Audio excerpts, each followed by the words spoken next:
Assalamualaikum warahmatullahi wabarakatuh. Terima kasih atas kesempatannya.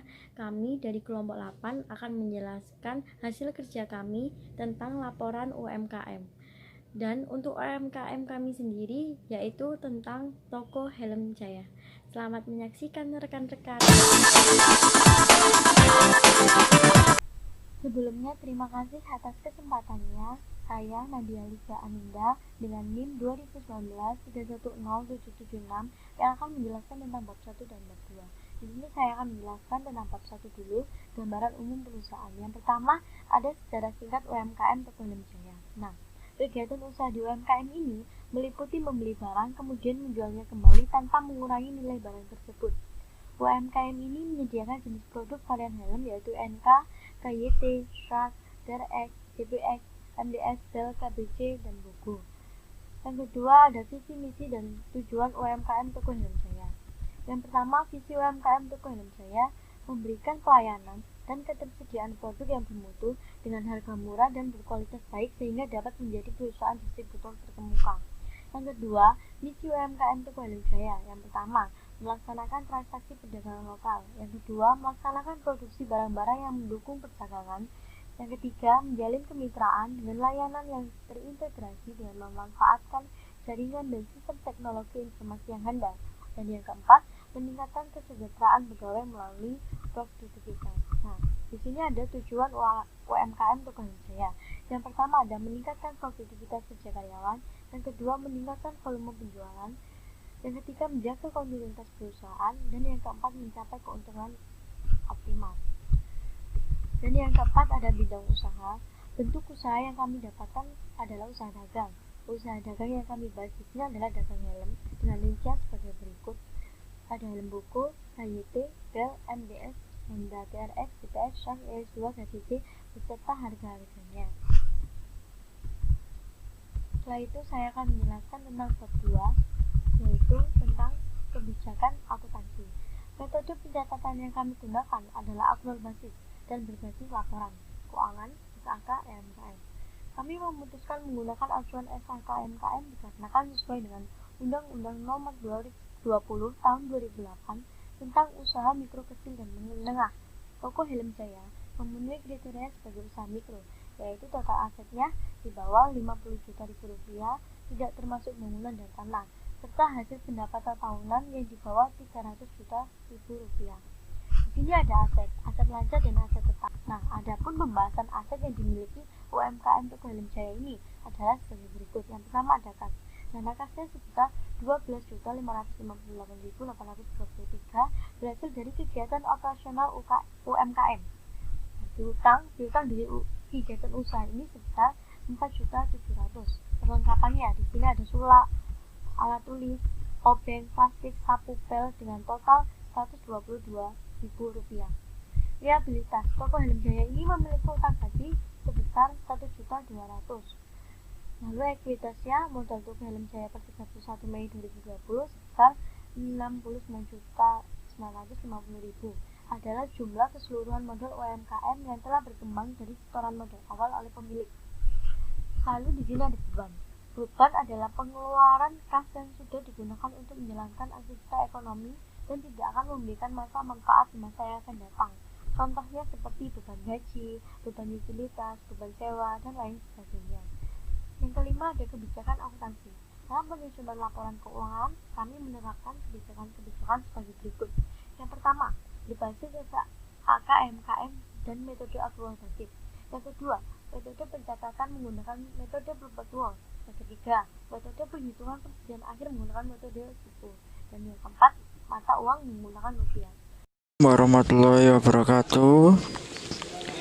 Nama saya Eriko Bagus Wijayanto dengan NIM 2019-310-324. Jadi di sini saya akan menerangkan atau menjelaskan bab 3 dan bab 4, yaitu yang bab 3-nya itu neraca saldo awal dan bab 4-nya itu transaksi. Jadi langsung saja kita ke bab 3, yaitu neraca saldo awal. Di sini ada laporan posisi keuangan Toko Helm Jaya periode 1 Mei 2020. Di sini ada 4 isinya yang ada di laporan posisi keuangan, yaitu aset lancar, aset tidak lancar, liabilitas, dan ekuitas. Jadi ini aset lancarnya dan aset tidak lancarnya itu ya dijumlah hingga ketemu 71.150.000 rupiah. Kemudian liabilitasnya yaitu utang gaji sebesar 1.200.000 rupiah. Kemudian ada ekuitas yang sebesar 69.950.000 rupiah. Kemudian liabilitasnya dan ekuitasnya itu ditotal sehingga menjadi totalnya itu 71.150.000 rupiah. Jadi total aset dengan total liabilitasnya ini balance ya. Kita lanjut ke daftar aset. Daftar aset ini ada nama asetnya ya, 3 etalase, meja, kursi, dan CCTV. Nah, kita lihat ini yang pertama 3 etalase. Ini tahunnya ada sampai 2023. Kemudian meja tahunnya ini sampai 2025. Bisa kita lihat ya. Kemudian kursi tahunnya sampai 2025 juga. CCTV 2020. Bisa kita lihat ini. Oke, kita lanjut langsung ke bab 4. Transaksi. Jurnal umumnya pada tanggal 2 Mei dijual 5 helm sak sebesar 880.000 per unit secara tunai. Nah, ini di transaksi pada toko helm saya ini ada totalnya 22 transaksi ya. Nih, 22 transaksi. Lalu di jurnal umum. Kemudian ada jurnal penyesuaian. Ada 5 isi di sini. Pada tanggal 31 Mei ini bahwa sisa perlengkapan sebesar 75.000. Nah, ini kita bisa baca sampai ke nomor 5, yaitu nilai persediaan dagang sebesar 48.870.000 rupiah yang tercatat pada awal periode. Persediaan barang dagang akhir periode yang tersisa di gudang sebesar 47.870.000 rupiah.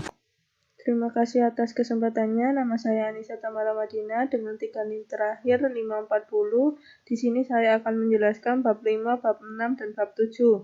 Bab 5 itu ada jurnal umum dan jurnal penyesuaian. Jurnal umum yang tadi transaksi yang dijelaskan oleh rekan saya tinggal di jurnal. Karena tidak memungkinkan waktu, saya lanjut aja ke jurnal penyesuaian. Jurnal penyesuaian pada tanggal 31 Mei, sisa peralatan sebesar 75.000. Awalnya peralatan itu pada awal Mei itu 122.000, jadi 122.000 dikurangi 75.000 hasilnya 47.000. Jadi beban perlengkapan pada perlengkapan sebesar 47.000. Lalu 31 Mei yang kedua, utang gaji pada bulan ini, yaitu beban gaji pada utang gaji sebesar 1.200.000. Lalu pembayaran sewa pada bulan ini, beban sewa pada sewa dibayar di muka sebesar 2 juta rupiah. Lalu penyesuaian peralatan kantor itu ada 4, meja, kursi, CCTV, dan etalase. Beban depresiasi etalase pada akumulasi depresiasi etalase sebesar 58.333 rupiah. Lalu beban depresiasi meja pada akumulasi depresiasi meja 6.667 rupiah. Beban depresiasi kursi pada akumulasi depresiasi kursi sebesar 1.458 rupiah. Beban depresiasi CCTV pada akumulasi depresiasi CCTV 18.333 rupiah. Lalu yang terakhir, nilai persediaan akhir sebesar 47.870.000 rupiah.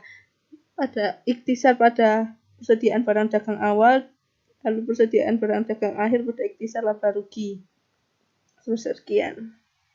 Lalu ke buku besar. Semua yang ada di jurnal umum dimasukkan ke buku besar. Kas, penjualan, HPP, persediaan, utang dagang, dan lain-lain. Beserta neraca awalnya ya. Lalu ke bab 7. Bab 7 tadi yang ada di buku besar dimasukkan. Kas sebesar Rp19.829.633. Persediaan Rp48.919.200. Penjualan Rp38.465.000. Perlengkapan Rp172.000. Beban utilitas sebesar Rp40.000. Sewa dibayar di muka 4 juta. Privo Rp350.000, HPP Rp29.230.000, akumulasi etalase Rp4.550.000, akumulasi depresiasi meja Rp346.667, akumulasi depresiasi kursi Rp75.833, akumulasi depresiasi CCTV Rp953.333, piutang sebesar Rp2.200.000, etalase Rp8.400.000, kursi, dan sekian. Lalu semua totalnya harus balance sebesar Rp340.833. Lalu di neraca lajur itu yang ada di neraca saldo itu dimasukkan semua. Kas, persediaan, penjualan itu harus sama. Penyesuaian tadi yang ada di jurnal penyesuaian, ada beban perlengkapan, ada beban depresi etalase, semuanya. Jika sudah ada di neraca saldo, tidak perlu ditulis di sini juga. Lalu neraca saldo setelah penyesuaian. Neraca saldo setelah penyesuaian yang ada di jurnal penyesuaian tadi disesuaikan. Habis itu kita bisa antara laba rugi dan neraca.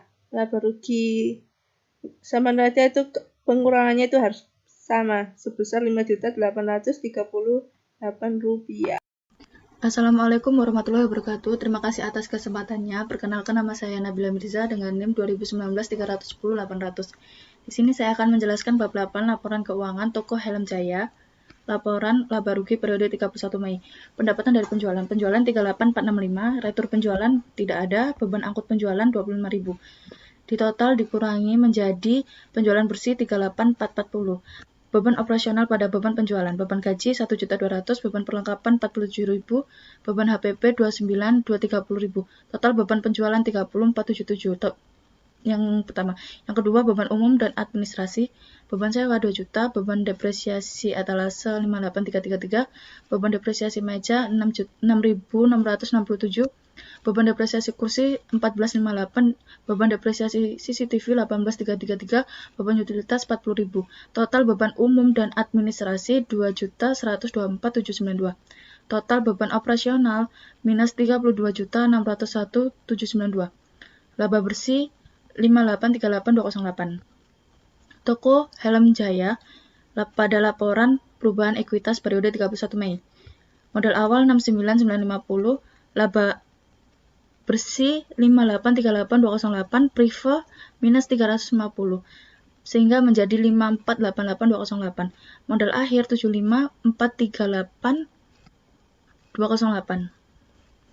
Yang terakhir, toko Helm Jaya pada neraca periode 31 Mei. Aset lancar, kas 19.829.633, piutang usaha 2.200.000, perlengkapan 125, persediaan barang dagang 48.019.200, sewa dibayar di muka 2.200.000, jumlah aset lancar 72.173.833, aset tetap etalase 8.400.000, akumulasi depresiasi etalase minus 4.608.333, kursi 175, akumulasi depresiasi kursi minus 77.292, meja Rp800.000, akumulasi depresiasi meja minus 353,333, CCTV 1.100.000, akumulasi depresiasi CCTV minus 971,667, jumlah aset tetap 4.464.375, jumlah aset 76.638.208.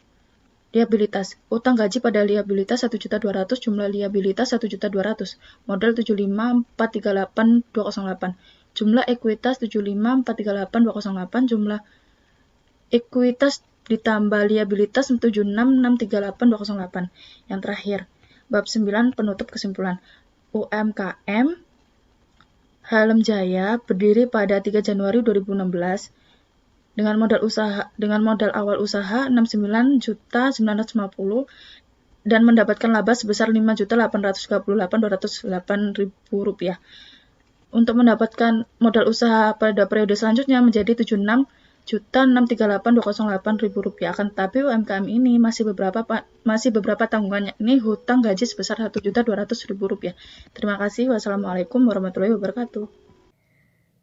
Sekian penjelasan dari kami. Mohon maaf apabila kurang jelas atau ada salah. Terima kasih. Wassalamualaikum warahmatullahi wabarakatuh.